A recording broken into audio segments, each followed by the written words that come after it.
আপনি বলতেছেন জামায়াত লাগছে আলিয়া মাদ্রাসার মধ্যে আলিয়া শেষ, জামায়াত লাগছে ইত্তেহাদুল উম্মার মধ্যে সেটাও শেষ, জামায়াত লাগছে বিএনপির মধ্যে বিএনপি শেষ, জামায়াতের বিষ যেখানে লাগবে সেটা ধ্বংস হয়ে যাবে।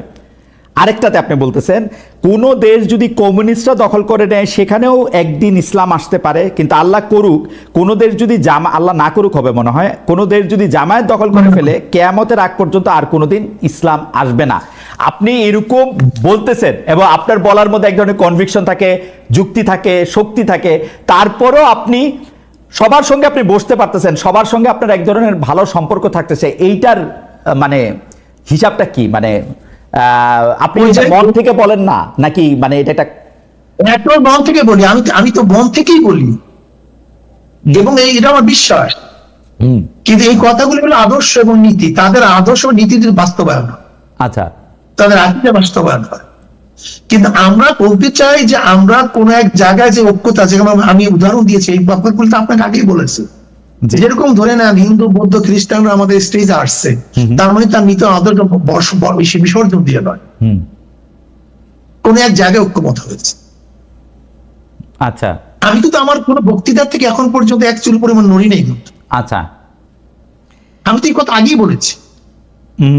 এবং এই কথা যদি আপনি বলেন যে আপনি অমুক করে, হ্যাঁ, যদি জামাতের অবস্থান থেকে জামাতের ব্যাপারে আমরা যেই ব্যাপারে তাদের উপর অভিযোগগুলো আমাদের মুরব্বীরা করেছেন তাকে যদি ফেরত আসে, আমি সাথে সাথে আমার বক্তব্যকে রোজাত করবো।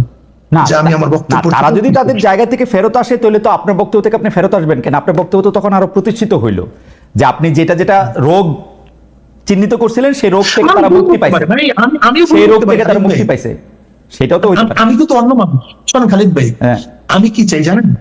আমার আব্বাজান আমাদের কি শিক্ষা দিয়েছেন?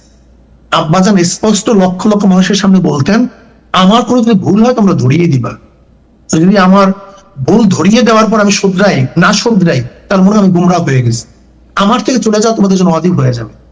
ভাই আমরা আমাদের দোষকে লুকাতে চাই না তো। আচ্ছা আপনি আমার দোষ বলতে পারেন, আচ্ছা ঠিক আছে, আমার দোষ বললে আমি মাপ চাব, এতে কোনো আশ্চর্যের কিছু নেই তো। না, আপনার নবী আলাইহিস সালাতু বলেছেন কুল্লুকুম ফাত্তাউন, সবাই গুনাহগার, আমরা করতে পারি না। আচ্ছা দোষের কথা, আপনার দোষ ধরার যোগ্যতা আমার নাই, কিন্তু